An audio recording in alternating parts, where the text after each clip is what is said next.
The HOA lawyer thought he could crush my family over a garage full of my late father's tools, until I bought his office building and personally handed him an eviction notice. Picture this: me, standing in my perfectly organized garage, holding legal papers that would make this high-powered attorney homeless.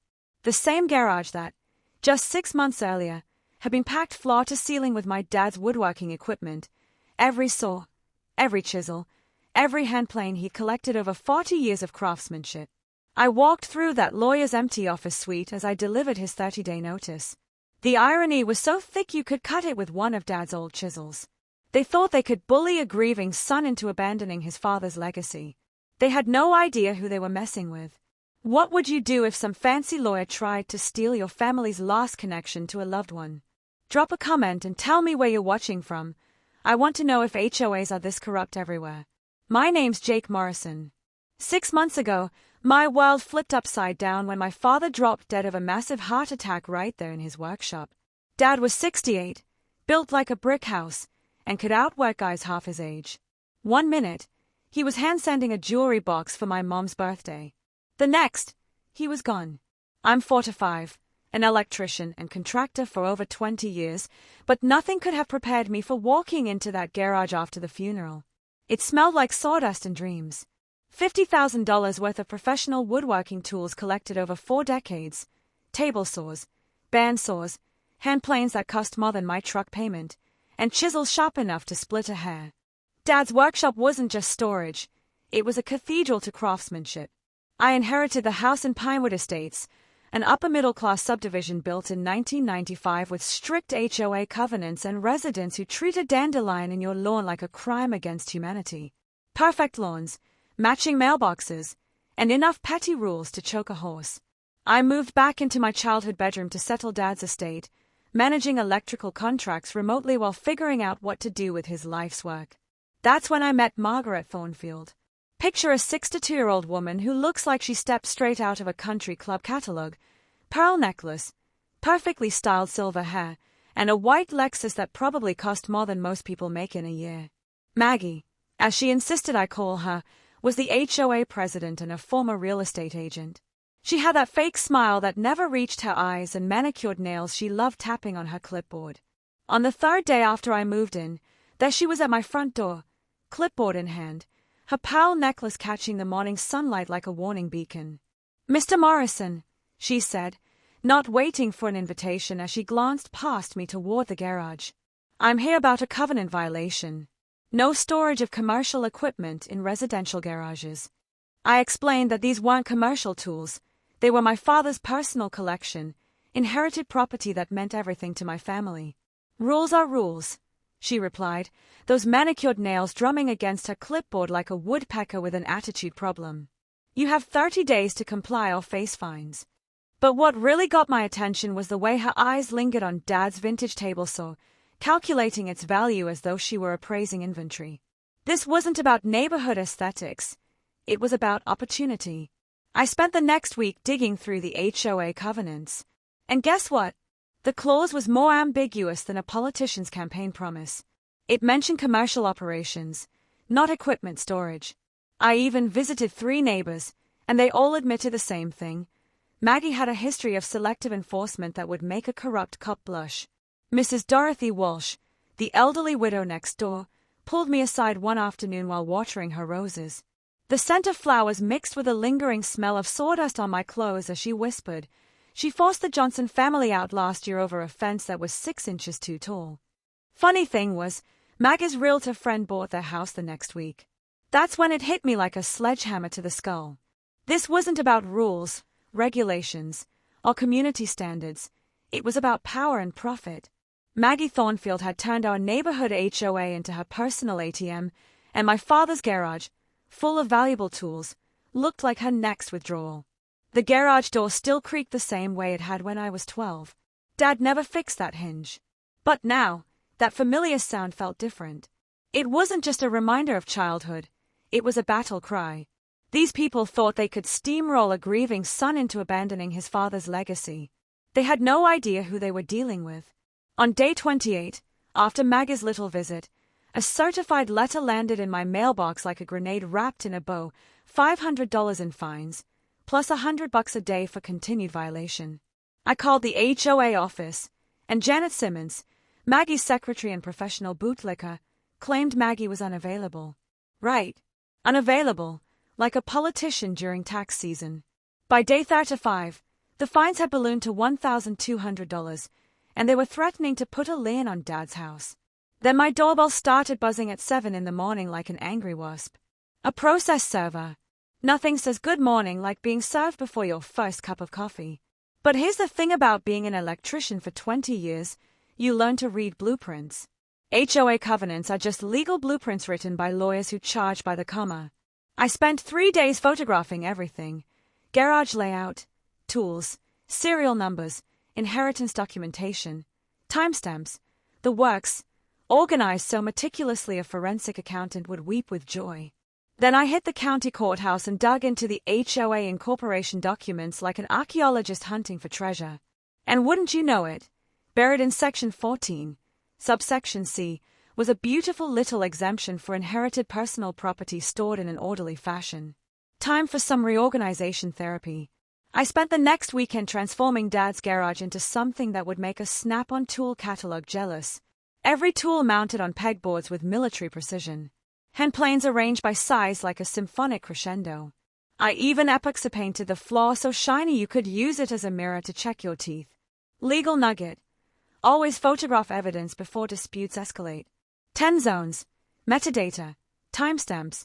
These details can make or break your case in court. I took professional photos that would make a real estate photographer envious. Then I sent Maggie a certified response, citing the exact covenant exemption. Checkmate. That's when things got interesting. 3 days later, Maggie appeared at my door again, but this time, she brought backup. Janet was there, looking like a nervous chihuahua, and behind them stood a man in a suit that probably cost more than my truck. Italian leather shoes that could feed a family of 4. Cologne thick enough to choke a rhinoceros, and the kind of confidence that only comes from billing $300 an hour. Mr. Morrison, the stranger said, extending a hand that had never touched a callus in its life. Rick Caldwell, attorney representing the Pinewood Estates HOA. Caldwell looked around my garage and chuckled like I'd just shown him a crayon drawing. Your interpretation of the covenants is creative, but incorrect. We're prepared to file suit for covenant violation and legal fees. The smell of his expensive cologne mixing with the honest scent of sawdust and wood stain felt wrong, like putting ketchup on a perfectly grilled steak. This guy didn't belong in a space where real work actually happened. But here's what really caught my attention. While Caldwell was busy being condescending, he was also taking photos of my house exterior and scribbling notes on a legal pad. I overheard Maggie whisper to Janet, "The market's hot. This lot could go for $850 easy." Suddenly, everything clicked into place like a perfectly fitted joint. They didn't want compliance. They wanted me gone. This wasn't about neighborhood standards. It was about real estate speculation with a legal twist. Caldwell dropped his business card on Dad's workbench like he was doing me a favor. Think carefully about your next move, Mr. Morrison. Legal fees add up quickly, and we have deeper pockets than you do. After they left, I stood in that garage, listening to the familiar creak of the door Dad never fixed. Something crystallized in my mind. These people thought they could intimidate me with fancy lawyers and expensive suits. They thought a working-class electrician would roll over and play dead when threatened with legal action. They thought wrong. I picked up Caldwell's business card and noticed something interesting. The address was downtown, prime real estate territory. A quick search revealed his law firm rented a suite in the Meridian building, a beautiful 1,920-square-foot structure converted into professional offices. That night, I couldn't sleep. Not because I was worried about their lawsuit. I had the law on my side and documentation to prove it. I couldn't sleep that night because an idea was forming. Crazy, audacious enough that Dad would have either laughed his ass off or called me certifiably insane. Maybe both. The garage door creaked one last time as I closed it, and I swear I could hear Dad's voice in that familiar sound. "If you're going to fight, son, fight smart. Game on, Maggie. Game on." 2 weeks later, the lawsuit hit like a freight train loaded with legal paperwork, $25,000 in claim damages, plus attorney fees. Apparently, My dad's tools were somehow causing irreparable harm to neighborhood property values. The local newspaper picked up the story, and the headline made me look like public enemy number one. HOA battles. Homeowner over garage violations. My photo looked like a criminal mugshot, and the newspaper ink stained my fingers black as I read the biased article painting me as some kind of hoarder disturbing the peace. Within hours, 3 contractors I regularly worked with received anonymous complaints about my licensing. Funny how those complaints all use the same legal terminology Caldwell loved to throw around. Time to lawyer up. I hired Sarah Mitchell, a young attorney specializing in HOA disputes with a reputation for making pompous board presidents cry. She reviewed Caldwell's lawsuit and actually laughed out loud, a genuine belly laugh that echoed through her office. "Jake, this is frivolous as a $3 bill," she said. "They are fishing for settlement money because they know they can't prove actual damages." She leaned back in her chair, grinning like she'd just found $20 in an old coat pocket. "Let's give them something real to worry about." Legal nugget. HOAs can't sue for damages without proving actual monetary loss. Emotional distress over someone's tools doesn't count. The key is documented evidence that actual property values decreased due to specific actions. Sarah filed a countersuit for harassment, seeking legal fees and punitive damages that would make Maggie's pearl necklace rattle. She also moved to dismiss their case, including my covenant exemption research as evidence. Then the discovery process began. And boy, did we uncover some interesting things.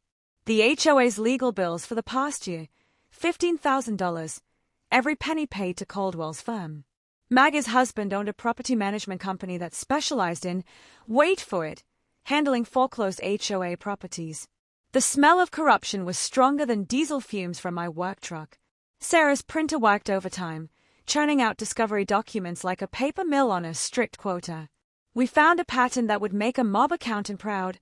8 homeowners forced out over the past 3 years, all their properties resold above market value through a network of friendly realtors. The settlement offer arrived on a Tuesday morning that smelled like rain and bad decisions. Drop the countersuit, pay $5,000, and move my tools off the property. Sarah's advice was crystal clear. They are scared, Jake. People don't offer settlements when they think they are going to win. But I kept digging deeper into city planning documents, following paper trails like a bloodhound with a law degree. That's when I found the smoking gun. The original HOA filing documents contained a critical error. Their covenant enforcement powers were more limited than a mall cop's jurisdiction. Legal nugget. HOA power isn't unlimited. They must operate strictly within their original charter, and filing errors can invalidate years of enforcement actions. I declined their settlement offer like it was a 3-week-old fish sandwich. The case moved to war trial, and that's when the dirty tricks really started. An anonymous complaint was filed with the city about my home electrical work. Apparently, someone thought my wiring was dangerous. The city inspector showed up, looked confused, and found nothing wrong. He admitted the complaint was unusually detailed for someone who supposedly just happened to be walking by. Time for some insurance. I installed professional-grade security cameras around the property, equipment so precise it could catch a mouse scratching its nose at 50 yards. Within a week, I had documentation of Maggie's daily drive-bys. That white Lexus of hers started showing up like clockwork, cruising past my house like a shark circling wounded prey. She was obsessed. Caldwell filed a motion for a preliminary injunction to force immediate removal of my tools, claiming the neighborhood was suffering ongoing aesthetic damage. The hearing was scheduled for Thursday morning, and I wore my best suit, the one I'd bought for Dad's funeral but never wanted to wear again. Caldwell strutted into the courtroom like he owned the place. Expensive briefcase gleaming under the fluorescent lights, he put on a show for the judge about community standards and property values. His performance was more theatrical than a soap opera death scene. Sarah's response was beautifully simple. She presented the covenant exemption, my orderly garage photos, and asked one devastating question. Your Honor, how exactly do neatly organized inherited tools in a closed garage damage property values when nobody can see them? The judge denied the injunction faster than you could say frivolous lawsuit. I watched Caldwell's jaw tighten like overtorqued bolts as the gavel came down. But I was already thinking 3 moves ahead. That building address on Caldwell's business card kept rattling around in my brain like a loose screw in a toolbox. Some ideas start small and grow into something beautiful, like a tiny acorn becoming a mighty oak tree. Or in this case, like a small-town electrician becoming a downtown landlord. The city received another anonymous complaint, this time about my work truck being parked on the street overnight. Apparently, commercial vehicles were disturbing the residential aesthetic. I swear these people had more complaints than a restaurant with food poisoning. Then came the emergency HOA board meeting, $2,500 per household for a legal defense fund to fight my frivolous countersuit. My neighbors started crossing the street to avoid me, like I had some contagious disease called standing up for yourself. The smell of fear was thicker than morning fog on a lake. Caldwell wasn't finished either. Caldwell had filed a motion for a preliminary injunction to force the immediate removal of my tools, claiming my garage was causing ongoing aesthetic and psychological damage to the community. The audacity of this guy could power a small city. But while Caldwell was busy churning out paperwork, Sarah was doing detective work that would have made Sherlock Holmes proud. She discovered something interesting. Caldwell's fancy law firm didn't even own their office building. They rented space like any other tenant. My electrician network is better than the FBI when it comes to local intelligence. Within days, I learned the building owner was an elderly gentleman named Frank Garrison, who wanted to retire and move to Florida to be closer to his grandkids. Sometimes the universe aligns like planets during an eclipse. I approached Frank privately at his favorite downtown coffee shop, a little place that smelled like fresh grounds and opportunity. He was asking $1.2 million for the building but seemed motivated to close quickly for cash. Financial nugget. Commercial real estate often sells below market when owners are driven by personal circumstances rather than profit maximization. Time-sensitive sellers create opportunity for prepared buyers. The master plan started forming like frost on a windshield, slow at first, then all at once. I liquidated most of Dad's tool collection, keeping only the pieces with sentimental value. That vintage table saw Maggie had been eyeballing, sold to a collector in Chicago for $15,000. The complete set of Stanley hand planes, another $10,000 to a woodworker in Tennessee. In total, I raised $75,000 in cash, not bad for a hoarder's garage. Getting a commercial loan with Dad's house as collateral and my construction business assets took some convincing, but banks love customers who show up with solid credit, a cash down payment, and a viable business plan. The leather scent of fresh loan documents was a sharp contrast to the familiar wood aroma of Dad's garage, but it smelled like victory. Sarah structured the purchase through an LLC to maintain anonymity. Always smart to keep your cards close to your chest when you're playing against cheaters. The court hearing on Caldwell's injunction motion was pure theater. I sat in that courtroom wearing my best suit, watching him perform like he was auditioning for a legal drama. Expensive briefcase props, dramatic gestures, and voice modulation that would make a radio announcer jealous. Sarah's counter-argument was elegantly simple. She presented the covenant exemption evidence, my garage photos showing perfect organization, and Dad's inheritance documentation. "Your Honor," she said, "the plaintiff has not demonstrated any actual harm, let alone irreparable harm."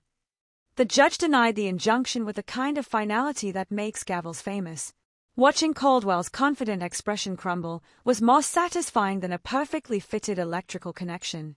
The building purchase closed on a Wednesday morning that smelled like rain and redemption. Caldwell's firm still had 6 months remaining on their lease, but here's the beautiful part. The lease included a month-to-month clause after expiration. And guess who was paying below market rent? $8,500 a month, when comparable suites were going for $12,000. Business nugget. Owning your opponent's office space shifts every power dynamic. Suddenly, you control their overhead, lease terms, and business continuity. That evening, I reviewed the tenant list and building records in my new property, and that's when I discovered something that made everything click into place like a perfect puzzle piece. The building's previous owner wasn't just some random seller. It was Maggie's ex-husband, from a messy divorce 3 years ago. Divorce records showed Maggie had tried, and failed, to claim the building in the settlement. The bitterness in those court documents was thicker than winter molasses. Suddenly, the whole HOA fight made perfect sense. This wasn't about covenant enforcement or neighborhood standards.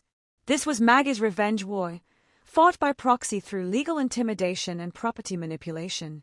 She couldn't get the building in her divorce, so she was going to make damn sure she controlled who got pushed out of the neighborhood it anchored. I stood in the empty building lobby that night, my footsteps echoing off the marble floors, and laughed until my sides hurt. The sound bounced off the walls like auditory poetic justice. These people thought they were playing checkers while I was setting up a chessboard. They wanted to use legal pressure to force me out. Fine. Let's see how they handle the pressure when I control their lawyer's office lease. Dad always said, if you're going to fight, fight smart. I could practically hear his voice echoing in those empty corridors, approving of the strategy taking shape. The building came with basement storage that the previous owner never bothered to clear out, boxes and filing cabinets filled with decades of forgotten paperwork, the kind of stuff people leave behind when they're eager to escape bad memories.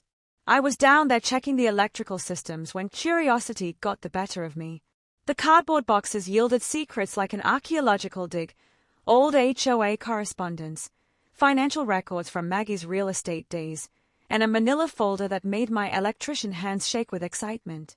Original Pinewood Estates marketing materials from 1995, promising flexible covenant enforcement and homeowner-friendly policies. The documents were yellowed with age, but the implications were crystal clear.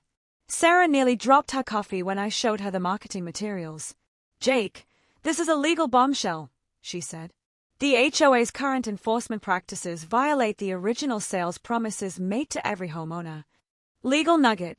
False advertising in property sales can void later contract enforcement. If buyers relied on specific promises, those promises become legally binding obligations. Courts hate bait-and-switch tactics, especially in real estate. And there it was, Maggie's signature on the marketing brochures, clear as day, right next to her real estate license number. She'd been the selling agent who promised flexibility while building a fortress of rigid enforcement. The hypocrisy was so thick you could spread it on toast. But the financial revelations were even juicier. Building purchase records showed Caldwell's rent was suspiciously below market, $8,500 versus $12,000 typical for comparable suites.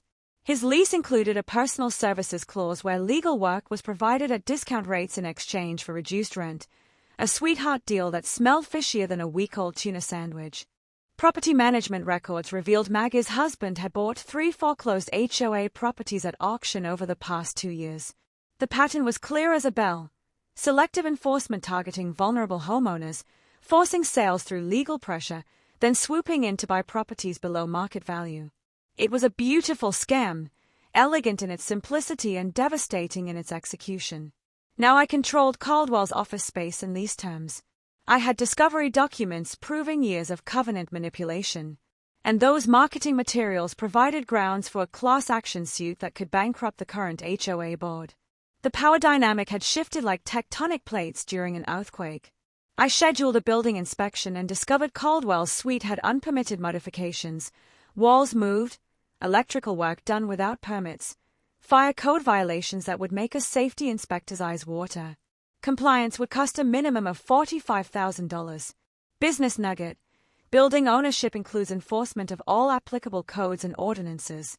Tenants must comply with regulations or face lease termination. The trap was set with the precision of a Swiss watch. I instructed building management to send Caldwell a formal compliance notice with a 30-day deadline, the same pressure tactic they had used against me. Poetic justice tastes sweeter than honey from a hive you built yourself. Sarah prepared the class action suit, using the newly discovered marketing materials. 12 former homeowners were eager to join as plaintiffs, each with documented stories of selective enforcement and financial pressure. Potential damages were climbing toward $2 million. Meanwhile, I started building a criminal harassment case that would make prosecutors salivate: security footage, documented threats, pattern of behavior, everything needed to put Maggie behind bars where bullies belong. The dusty cardboard boxes in that basement had contained more than forgotten paperwork. They'd contained the keys to Maggie's downfall, carefully preserved by time and her ex-husband's spite. Sometimes the universe has a sense of humor darker than midnight in a coal mine. Maggie had spent 3 years trying to control a neighborhood anchored by a building she'd failed to win in divorce court. Now that same building was going to be the instrument of her destruction. Dad always said patience was a virtue, but revenge served cold with legal papers was even better. Time to assemble the team. Sarah recruited a paralegal who specialized in property fraud cases, a bulldog named Marcus who could sniff out financial irregularities like a bloodhound tracking bacon. My electrician crew volunteered weekend help because they hated corrupt HOAs more than overpriced wire nuts. And Mrs. Dorothy Walsh emerged as our secret intelligence asset, revealing she'd been documenting Maggie's violations for years like a suburban CIA operative. Coffee shop conversations with neighbors quickly turned into strategy sessions, voices kept low while sharing HOA horror stories that would make Stephen King jealous. The smell of espresso mixed with righteous anger created an intoxicating brew of community solidarity. Sarah laid out our multi-pronged attack plan like a general briefing troops before battle: contract fraud, harassment charges, and potential RICO violations if we could prove the pattern crossed state lines. Legal nugget: RICO applies when patterns of fraud involve multiple parties across state lines. What starts as local HOA corruption can become federal racketeering charges. The key is documenting a systematic criminal enterprise, rather than isolated incidents. Plan A: use building ownership to pressure Caldwell's withdrawal from the case. Plan B: class action suit against the HOA for false marketing, seeking damages for all affected homeowners. Plan C: criminal harassment charges against Maggie for her stalking behavior. Sometimes you need multiple arrows in your quiver when hunting dangerous game. I researched Maggie's property management business deeper than an offshore oil rig, uncovering tax irregularities that would make an IRS auditor's heart sing. Property records showed her husband's company bought HOA foreclosures using questionable financing that smelled like money laundering with a real estate twist. Financial nugget: property flipping schemes often involve unreported income and inflated appraisals. The IRS loves investigating sudden wealth without corresponding tax payments. The timeline was damning. HOA enforcement actions correlated perfectly with property acquisition dates, like a criminal's calling card left at every crime scene. My garage sale was actually an intelligence-gathering operation disguised as community bonding. Neighbors shared stories around my kitchen table: selective enforcement, intimidation tactics, forced sales that destroyed families and dreams. The table looked like a war room, covered with documents, coffee cups, and righteous fury. Mrs. Dorothy Walsh provided the smoking gun, photographs of Maggie's own covenant violations, a deck built without permits that violated setback rules, an oversized storage shed blocking sightlines, and commercial signage for her husband's business posted in their front yard. The hypocrisy was so blatant it hurt to look at directly. I installed a professional-grade security system that could track a mosquito's flight at 50 yards. Hidden cameras captured Maggie's daily stalking routine with timestamps more precise than atomic clocks.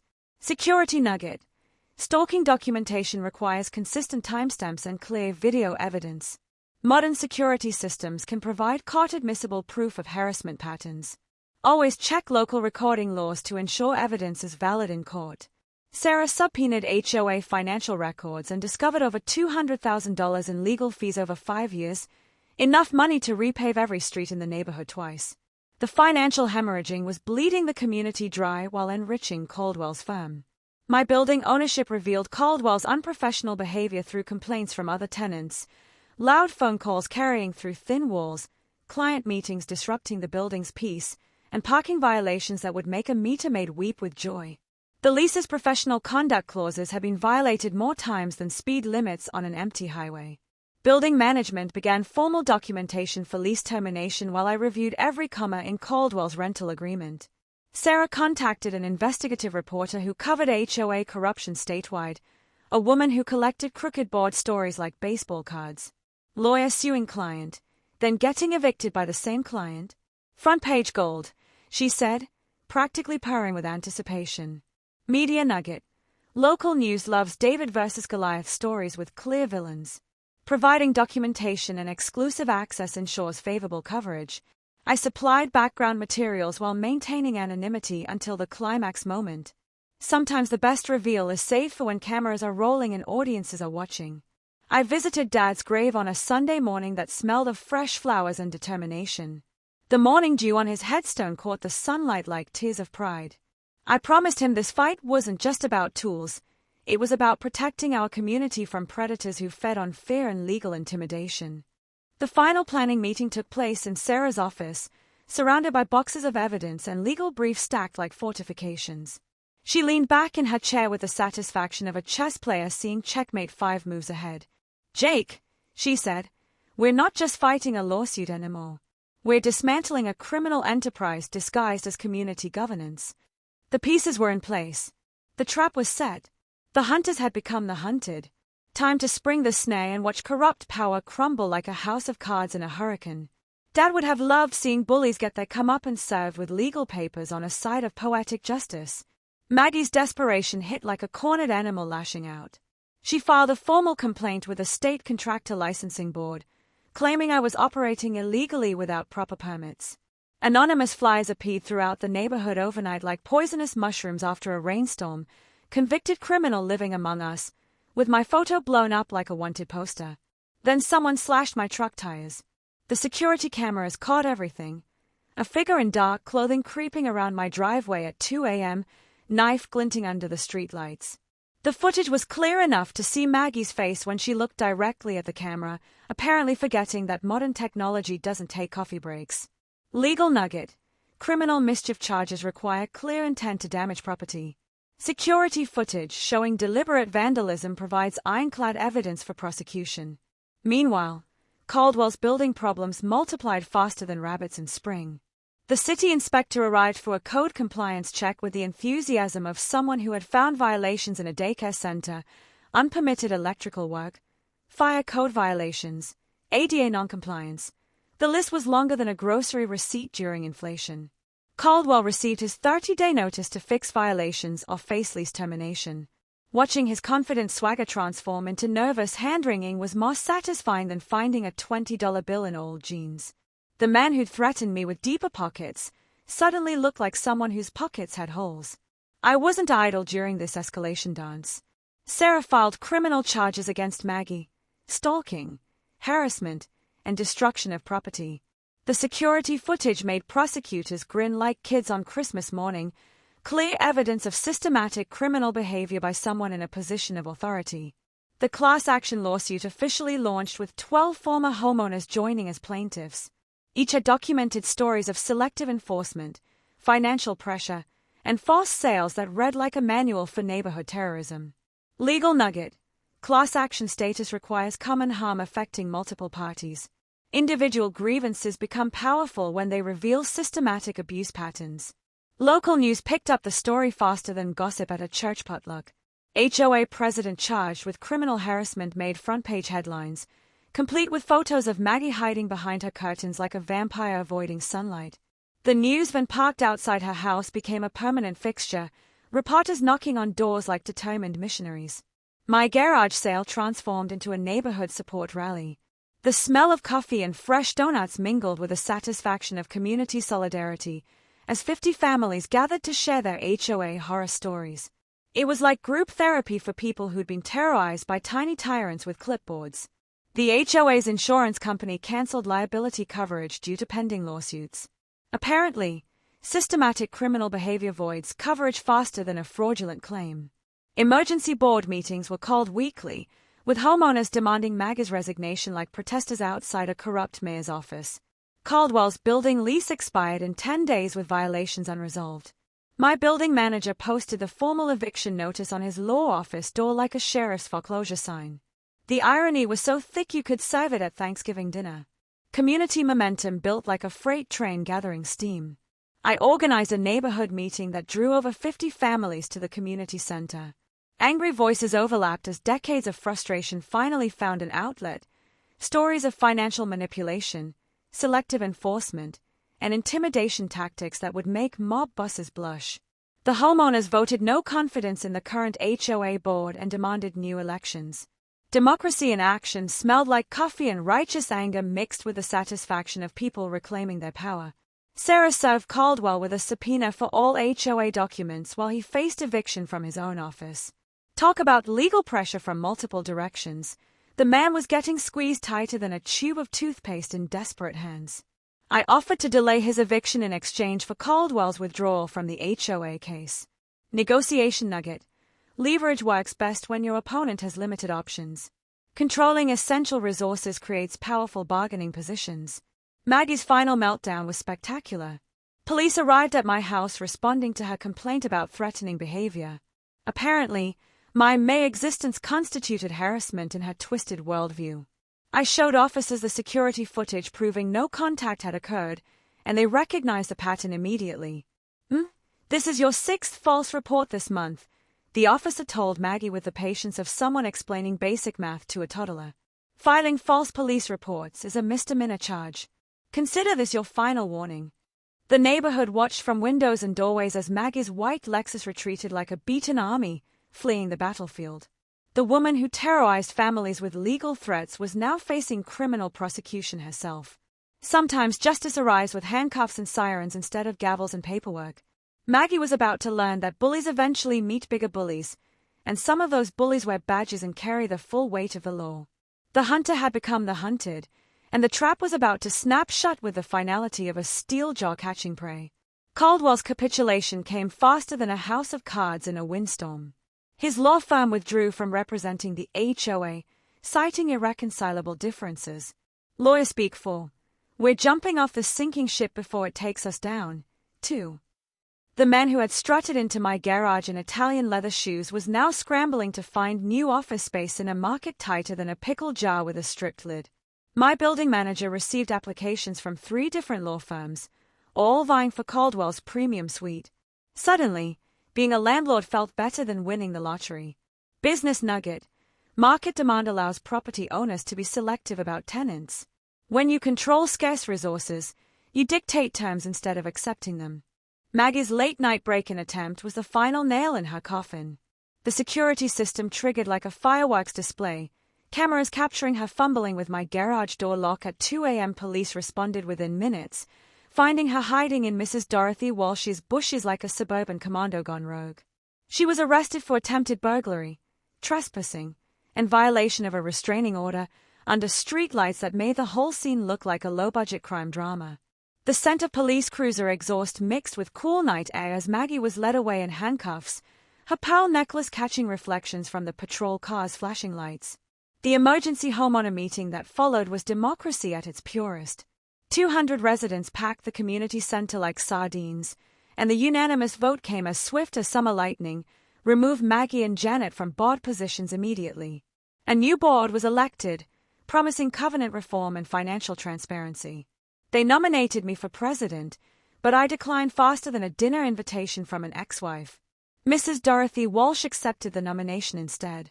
Sometimes the best leaders are the ones who've been quietly watching from the sidelines, documenting everything. Criminal charges against Maggie piled up like autumn leaves. Prosecutors filed formal charges: stalking, harassment, burglary attempt, and false reporting. Sarah's civil case gained strength from the criminal convictions. Nothing supports harassment claims like actual criminal behavior. Legal nugget: criminal convictions provide powerful evidence in related civil cases. Guilty pleas in criminal court become nearly unbeatable evidence in civil proceedings. Local news coverage intensified when state media outlets picked up the story. The suburban HOA president's crime spree made headlines across 3 counties, turning Maggie into the poster child for everything wrong with unchecked authority. The HOA audit revealed financial irregularities that would make Bernie Madoff jealous: $300,000 in questionable expenses over 5 years, with Maggie's husband's company receiving numerous no-bid contracts. Property management fees had been inflated 400% above market rates. Apparently, collecting monthly fees and embezzling them required premium pricing. My research exposed systematic embezzlement that read like a textbook case for forensic accountants. Every transaction left breadcrumbs leading straight back to the same criminal enterprise disguised as community governance. Community healing began in earnest. The new HOA board suspended all covenant enforcement pending a complete review of policies and procedures. My garage became an unofficial community gathering space, with folding chairs between tool benches where neighbors shared stories and planned reforms. Mrs. Dorothy Walsh served homemade cookies that smelled like cinnamon and redemption as we drafted new HOA bylaws emphasizing common sense over arbitrary power. The garage that had started this whole fight now symbolized neighborhood resistance against tyranny. The investigative reporter published her expose: HOA power couple's $500,000 0-cents fraud scheme. The piece detailed years of property manipulation, forced sales, and embezzlement with the thoroughness of a doctoral dissertation. My story was featured as an example of citizens standing up to corruption. Media nugget. Public exposure often triggers regulatory investigations. News coverage can achieve what individual complaints cannot. The class action suit expanded to 25 plaintiffs seeking damages exceeding $2 million.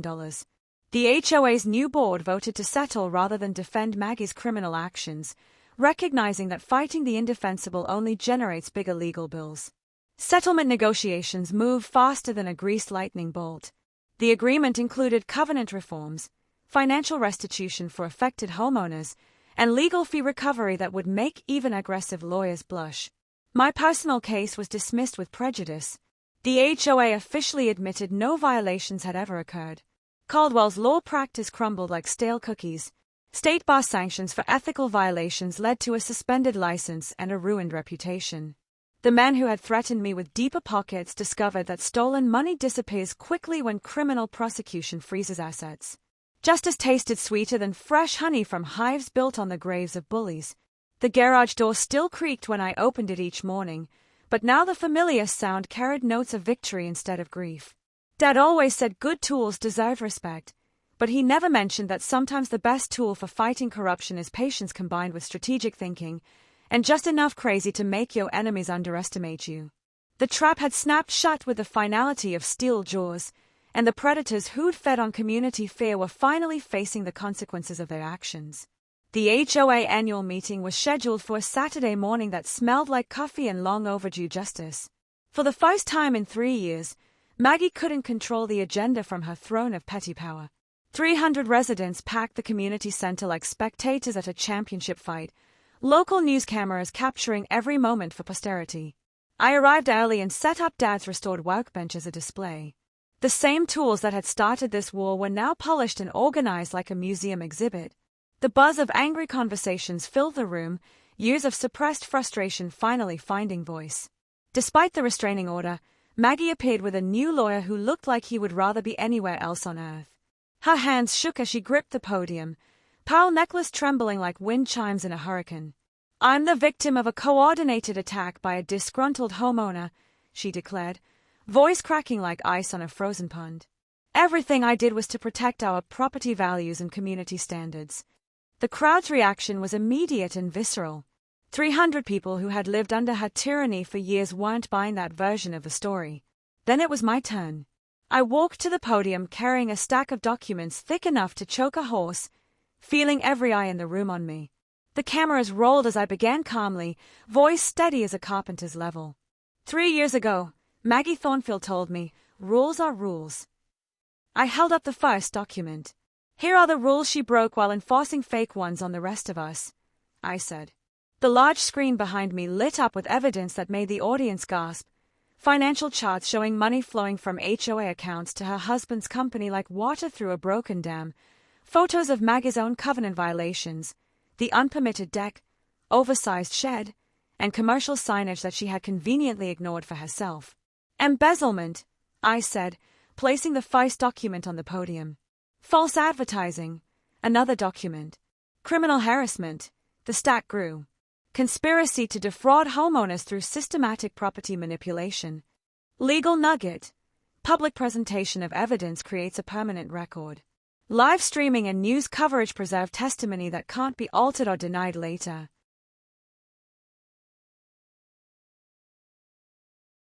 Security footage played on the big screen like a crime documentary.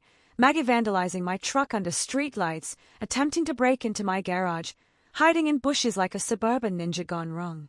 The audience watched in stunned silence as their former HOA president revealed herself as nothing more than a common criminal. Mrs. Dorothy Walsh took the microphone with the dignity of someone who had suffered in silence for 15 years. "This woman destroyed families, stole money, and turned our neighborhood into a police state. Today, we take our community back."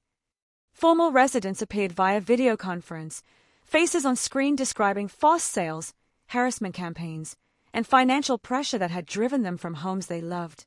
Current homeowners shared stories of fear, intimidation, and constant anxiety under arbitrary enforcement.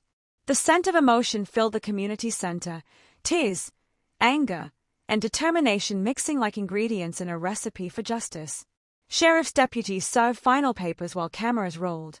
Criminal trial dates were set for next month. An FBI representative announced a federal investigation into mail fraud and racketeering charges that could put Maggie behind bars for years instead of months. Maggie's new lawyer whispered urgent advice about immediate departure, but the damage was done. Her heels clicked rapidly across the floor as she fled, white Lexus speeding away from the scene of her downfall. Then came the MIC drop moment that would make headlines. "I have an announcement," I said, holding up building deeds that rustled like autumn leaves. "I now own the office building where this all started. The same building where Caldwell threatened me with lawsuits is now under new management." The crowd erupted in applause that shook the walls. "Sometimes rules really are rules," I continued, producing Dad's restored hand plane from the workbench display. "And this tool stays in my garage where it belongs, along with every other piece of my father's legacy." The standing ovation lasted 5 minutes, 300 people celebrating victory over corruption with the enthusiasm of fans watching their team win the championship. The reporter conducted a live interview outside the community center while neighbors celebrated in the background. "This wasn't about tools or garages," I told the camera.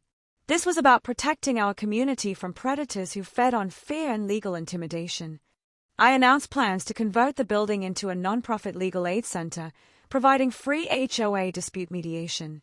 Immunity nugget: public service and transparency create protection while empowering communities.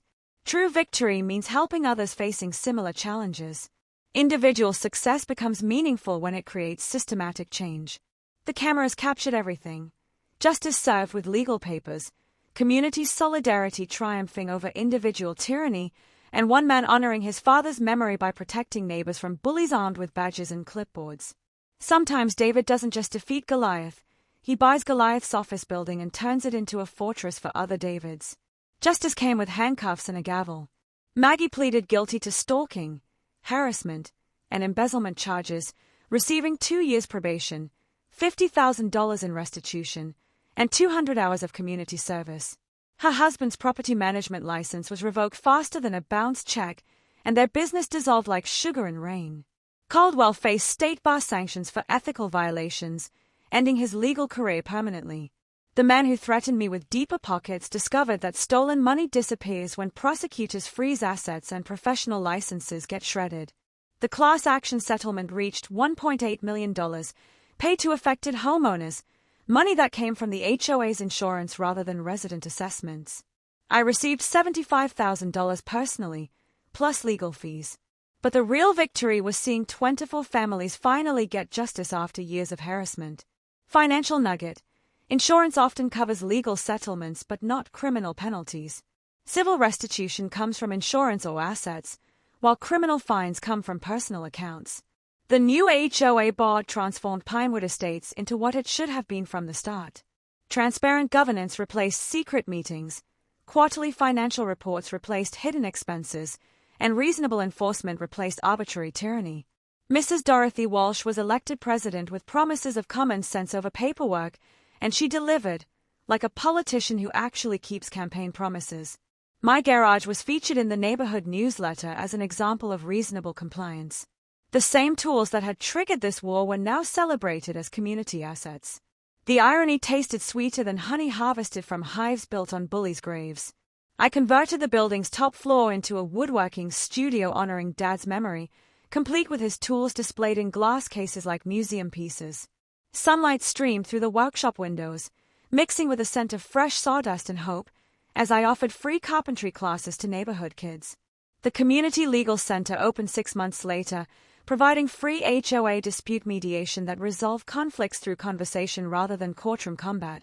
Sarah opened a satellite office specializing in homeowner rights, and local law students provided assistance for simpler cases. Legal nugget: many HOA disputes resolve through mediation rather than litigation.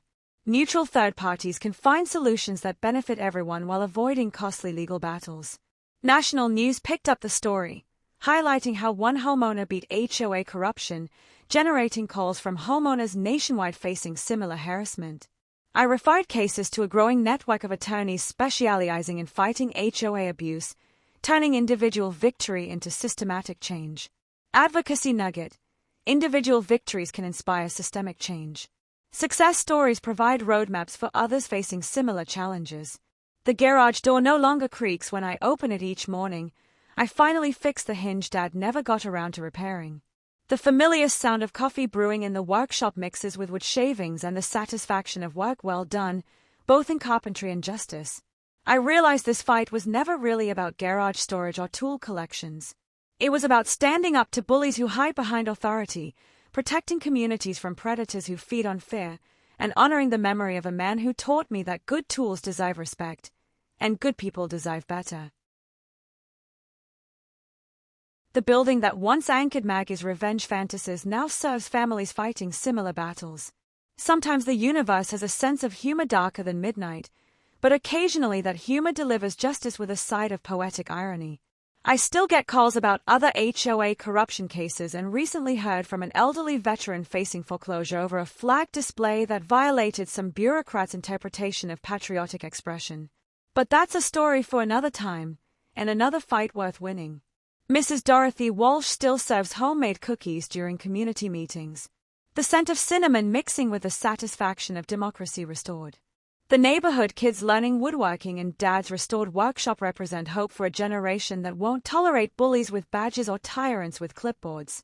Dad always said good tools deserve respect, but he never mentioned that sometimes the best tool for fighting corruption is patience, combined with strategic thinking, and just enough audacity to make your enemies underestimate you. Share your HOA nightmare in the comments. I read every single one and forward the worst cases to attorneys who specialize in fighting these neighborhood dictators. Hit that subscribe button if you want to see more David vs. Goliath victories, where good people triumph over corrupt systems. Remember, sometimes the best revenge is success served ice cold, with legal papers and a side of poetic justice that makes bullies think twice before targeting their next victim.